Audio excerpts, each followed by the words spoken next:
கருப்பின மக்கள் மேல் நிகழ்ந்த கொடுமைகள்ல எங்க அதிகமா நடந்திருக்குன்னு பார்த்தா அது அமெரிக்கா தான் முதல் இடத்துல இருக்கும். அவ்வளவு கதைகள் அதுல புதைஞ்சிருக்கு.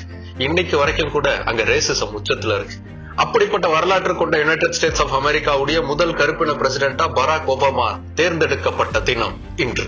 2008 வருடம் அமெரிக்க அதிபர் தேர்தல் களம். ரிபப்ளிகன் ஜான் மெக்கைனுக்கு எதிராக டெமோக்ராட்டிக் உடைய பராக் ஒபாமா அதிபர் தேர்தலில் களமிறக்கப்பட்டார். அந்த அதிபர் தேர்தல் ரொம்ப சிக்கலான ஒண்ணா இருந்துச்சு.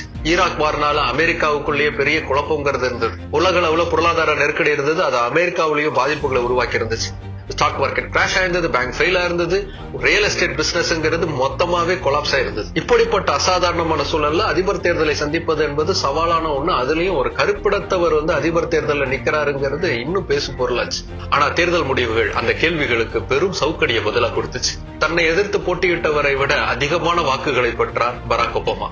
மொத்த வாக்கு சதவீதத்துல 52% மேலான வாக்குகள் பராக் ஒபாமாக்கு தான் கிடைச்சிருந்துச்சு.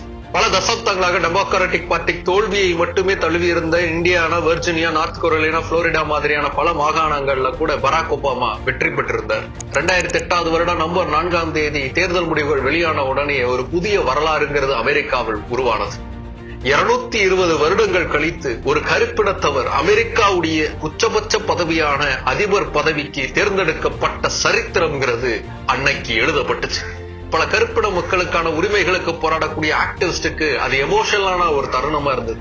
பல பேர் வெளிப்படையா கண்ணீர் விட்டு கதறி எழுதாங்க.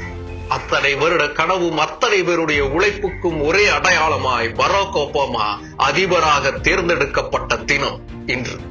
ஆனா அவருடைய அதிபர் காலகட்டத்துல இந்த சரித்திர சாதனைக்கு சரிநிகரா அவர் நின்றாரா அப்படிங்கிறது இன்னைக்கு வரைக்கும் கேள்விக்குறியா இருக்கு. நீங்க என்ன நினைக்கிறீங்க? கீழே கமெண்ட் பண்ணுங்க.